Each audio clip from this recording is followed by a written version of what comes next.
Hello बच्चों, मेरे पास एक यूनिवर्सिटी का मेडिकल डायग्नोस्टिक का पेपर है ना, फर्स्ट ईयर के बच्चों के लिए।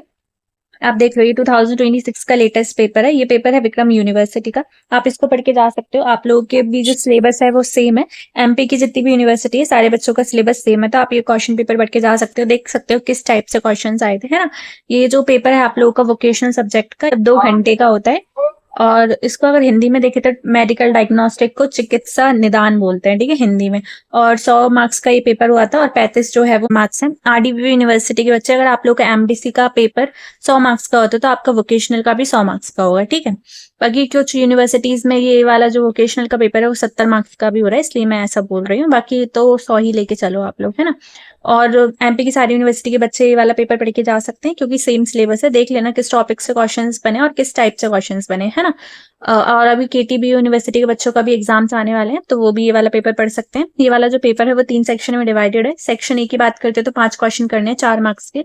20 मार्क्स की यूनिट रहेगी। Very short answer type question रहते हैं, 50 शब्दों में लिखना रहता है, मतलब कितना, 2 से 3 लाइन लिखनी रहती है, ठीक है। जैसे पहला क्या क्वेश्चन था, एक्सप्लेन द कॉन्सेप्ट ऑफ त्रायदोष, है ना, त्रिदोष की अवधारणा को समझाइए। सेकंड जो क्वेश्चन है वो है what is the importance of रोग परीक्षा एंड डायग्नोसिस। डायग्नोसिस में रोग परीक्षा का क्या महत्व है, ठीक है। फिर थर्ड जो क्वेश्चन है वो है व्हाट इज पंचकोश, पंचकोश क्या है।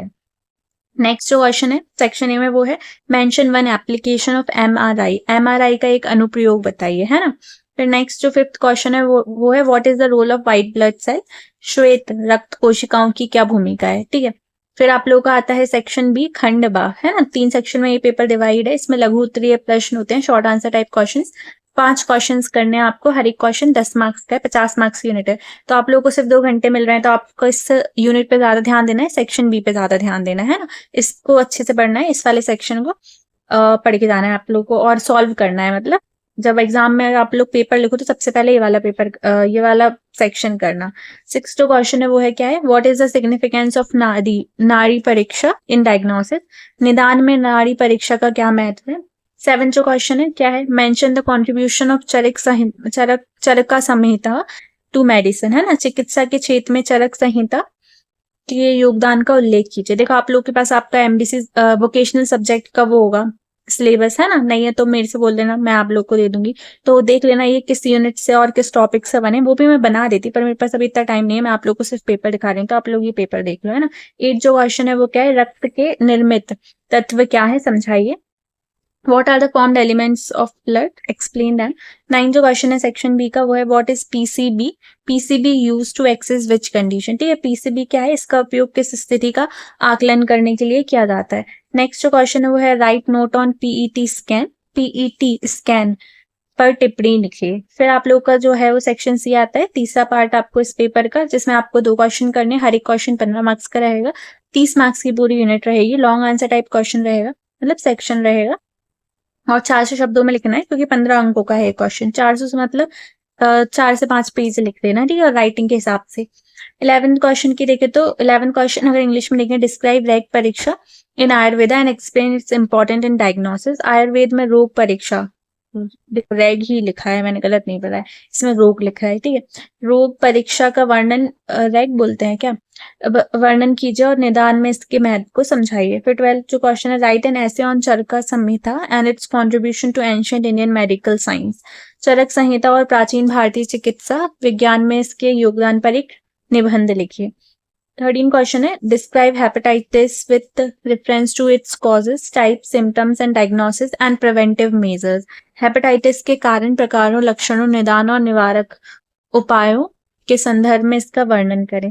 14 जो क्वेश्चन है वो है गैर संक्रामक रोगों का वर्णन करें और उनके कारणों तथा निवारक उपायों का पर चर्चा करें, है ना। Describe non infection diseases and discuss their causes and preventive measures.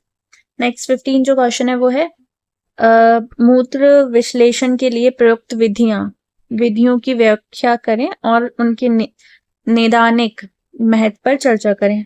इसका इंग्लिश में ये है, इंग्लिश में तो कट गया शायद ना। कितने क्वेश्चन है, पूरे क्वेश्चन हैं,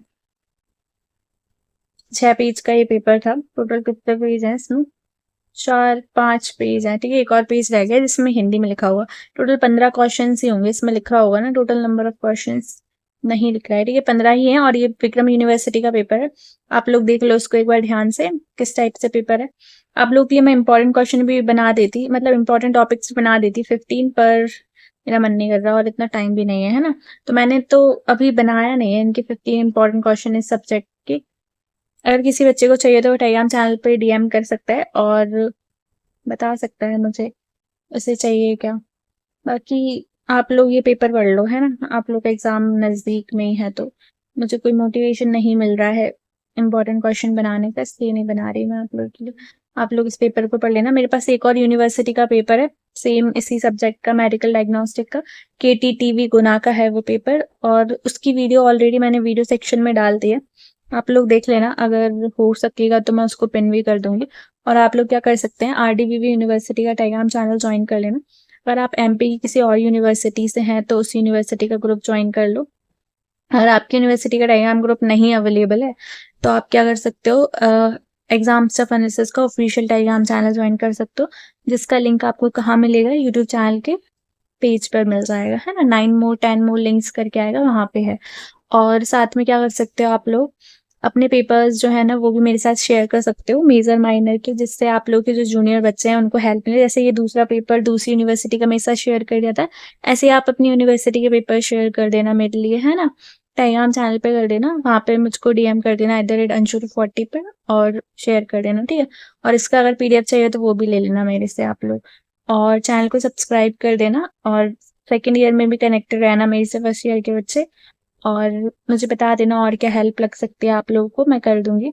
और मेरी वीडियो पसंद आए तो लाइक कर देना और कमेंट सेक्शन में बताना कि आपको हेल्प मिली या नहीं मिली, और सब्सक्राइब कर लेना मेरे चैनल को, और अपने फ्रेंड्स के साथ भी शेयर कर देना, जिससे उनको पता चले कि उनके लिए पेपर्स अवेलेबल हैं दूसरी यूनिवर्सिटीज़ के, उनके ही सब्जेक्ट्स के, है ना, जिससे उनको पढ़ाई करने में दिक्कत नहीं आएगी।